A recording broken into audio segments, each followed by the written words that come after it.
পটুয়াখালীর কলাপাড়া ও রাঙামালীর উপজেলার একমাত্র চিকিৎসা সেবা কেন্দ্র কলাপাড়া 50 শয্যা বিশিষ্ট হাসপাতাল। তবে দীর্ঘদিন ধরে হাসপাতালটিতে চিকিৎসক সংকটের পাশাপাশি জনবল বৃদ্ধি না পাওয়ায় স্বাস্থ্যসেবা বঞ্চিত হচ্ছেন স্থানীয়রা।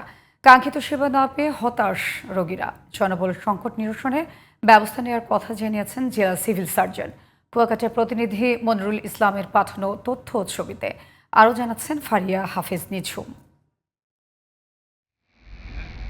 পটুয়াখালীর কলাপাড়ায় পায়রা বন্দর, 3টি তাপ বিদ্যুৎ কেন্দ্র ও সাবমেরিন কেবল ল্যান্ডিং স্টেশন সহ বেশ কয়েকটি মেগা প্রকল্পে কর্মরত রয়েছেন দেশি বিদেশি হাজারো শ্রমিক। এসব শ্রমিক সহ কলাপাড়া ও পার্শ্ববর্তী উপজেলা রাঙামালীর প্রায় 4 লাখ মানুষের চিকিৎসা সেবার একমাত্র ভরসা কলাপাড়া 50 শয্যা বিশিষ্ট হাসপাতাল। হাসপাতালটিতে চিকিৎসক আছেন মাত্র 4 জন। এর মধ্যে উপজেলা স্বাস্থ্য ও পরিবার পরিকল্পনা কর্মকর্তাকে বেশিরভাগ সময়ই ব্যস্ত থাকতে হয় দাপ্তরিক কাজে।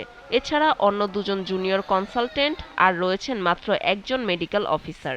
ফলে কাঙ্ক্ষিত চিকিৎসা সেবা থেকে বঞ্চিত হচ্ছেন এই অঞ্চলের মানুষ।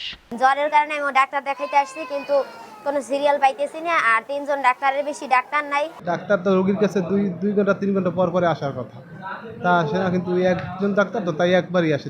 মাত্র 4-5 জন ডাক্তার দিয়ে এই বিশাল রোগীর সংখ্যা ম্যানেজ করা তো খুবই কঠিন। রোগী চিকিৎসা দিতে গিয়ে দেখা যাচ্ছে আমরা নিজেরাও অসুস্থ হয়ে পড়তেছি। অসুস্থ অবস্থাতেও আমাদেরকে কাজ করে যেতে হচ্ছে। স্বাস্থ্যসেবা নিশ্চিতে জনবল বৃদ্ধি প্রয়োজন বলে জানান উপজেলা স্বাস্থ্য ও পরিবার পরিকল্পনা কর্মকর্তা। প্রথম শ্রেণীর কর্মকর্তা তীব্র সংকট। 36টা পদের বিপরীতে কর্মরত আছে মাত্র 8 জন। তারা বিভিন্ন জায়গায় ডেপুটেশন এবং ম্যাটারনিটি লিভ সহ বাস্তবিক পক্ষে আমরা কোনো মেডিকেল অফিসার পাই না।